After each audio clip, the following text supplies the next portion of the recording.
નમસ્કાર દર્શક મિત્રો, હું છું બાબા સૈયદ. વિજાપુરની ખબરમાં આપનું સ્વાગત છે. રણાસર રેપડી માતાજી મંદિરે મહાશિવરાત્રિ 2 મહોત્સવ, લઘુરુદ્ર યજ્ઞ, કાલભૈરવ યજ્ઞ, ભંડારા અને ભજન સત્સંગ સહિતના તમામ કાર્યક્રમો સફળતાપૂર્વક પૂર્ણ થયા.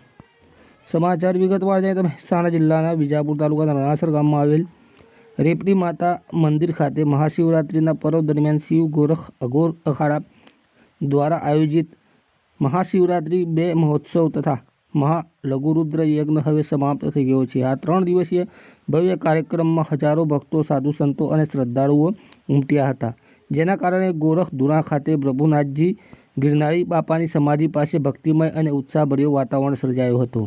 કાર્યક્રમના મુખ્ય મુદ્દાઓમાં લઘુરુદ્ર યજ્ઞનું પ્રારંભ પ્રથમ દિવસે સવારે 9 વાગ્યે થયો હતો. કાર્યક્રમના બીજા દિવસે સાધુ સંતો તથા મહેમાનો માટે વિશાળ ભંડારાનું આયોજન કરવામાં આવ્યું હતું, જેમાં અનેક લોકોએ ભાગ લીધો હતો. તે જ દિવસે રાત્રે 9 વાગ્યે ભજન સત્સંગનો કાર્યક્રમ યોજાયો હતો, જેમાં ભક્તોને ભક્તિરાસનો અનુભવ થયો હતો. છેલ્લા દિવસે સાંજે 4 વાગ્યે યજ્ઞની પૂર્ણાહુતિ સાથે સમગ્ર મહોત્સવનું સમાપન થયું હતું. આ મહોત્સવમાં કાલભૈરવ યજ્ઞ, પ્રભુનાથજીની સમાધિ તિથિ તથા અઘોરી બાપુના ધૂણા સાથે જોડાયેલા તમામ પરંપરાગત વિધાનો પણ સંપન્ન થયા હતા.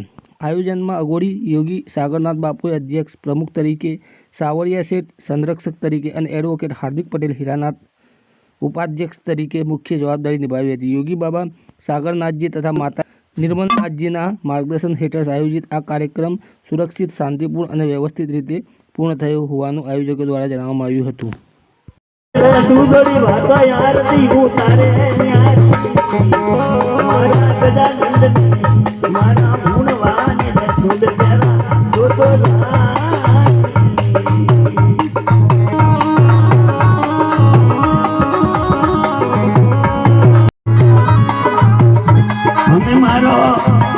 जन्म को सुधारनो करू देव मेरा ओ मेरी तो एक करू सार